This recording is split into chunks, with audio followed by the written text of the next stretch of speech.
Have you ever felt that quiet urge to ignore the phone, let the doorbell ring unanswered, or simply choose solitude over conversation? You're not alone, and more importantly, you're not broken.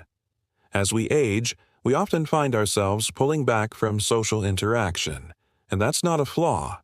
It's a reflection of emotional evolution and deeper self-awareness. In this video, we'll explore 6 powerful psychological reasons why avoiding people more as you age is not only normal, it might be essential to your well-being. First, your tolerance for nonsense drops dramatically. When you're younger, you put up with a lot: empty conversations, one-sided friendships, toxic relatives, and endless social obligations. But with age comes clarity. You've learned to spot emotional noise from miles away, and now you feel no need to entertain it. That's not negativity, it's self-respect. You've earned the right to choose peace over pretense. Second, your priorities shift. You no longer ask, "How many friends do I have?" Instead, you ask, "Who actually nourishes my soul?"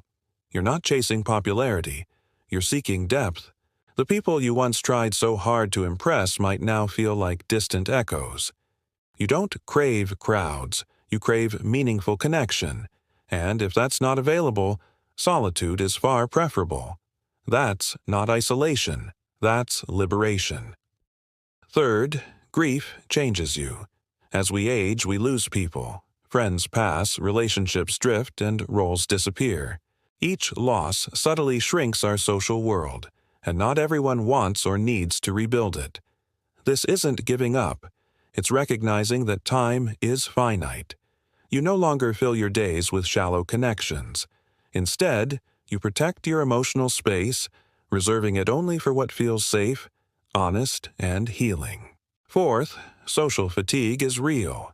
Years of navigating group dynamics, keeping conversations going, balancing emotional labor, it's draining. What once felt energizing now feels exhausting. A single lunch can leave you depleted for days.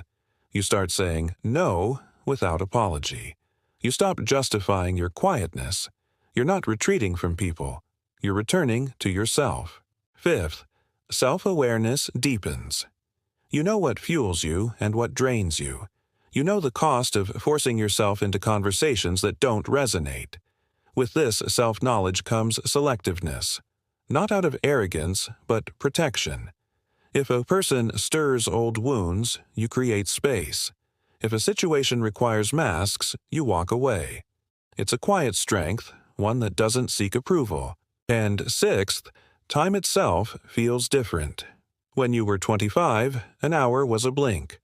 Now, at 60 or 70, an hour is a treasure.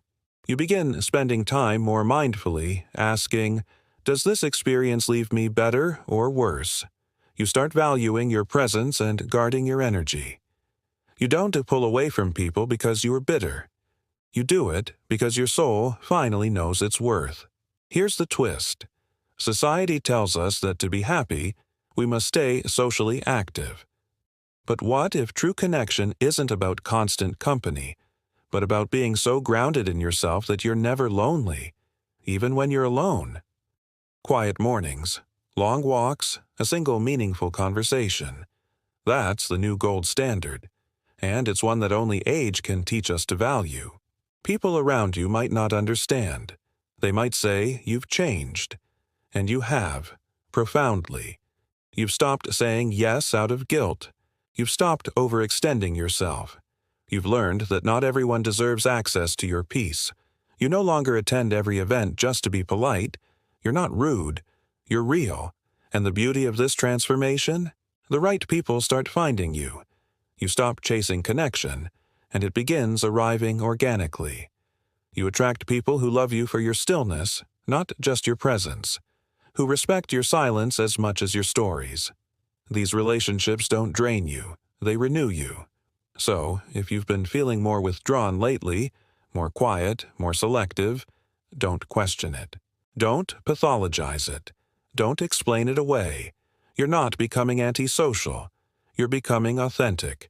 You're not falling behind. You're blooming into someone more whole, more honest, more aligned. Maybe your calendar's clearer. Maybe your phone doesn't ring as much. Maybe you spend afternoons in silence. That's not emptiness. That's arrival. That's what it feels like when your life begins to fit you perfectly. And if this video felt like it understood you better than most people do, don't let it be the last time we connect. Subscribe. Join this quiet, wise corner of the internet where growth is honored, presence is powerful, and solitude is sacred. This isn't retreat, it's a homecoming.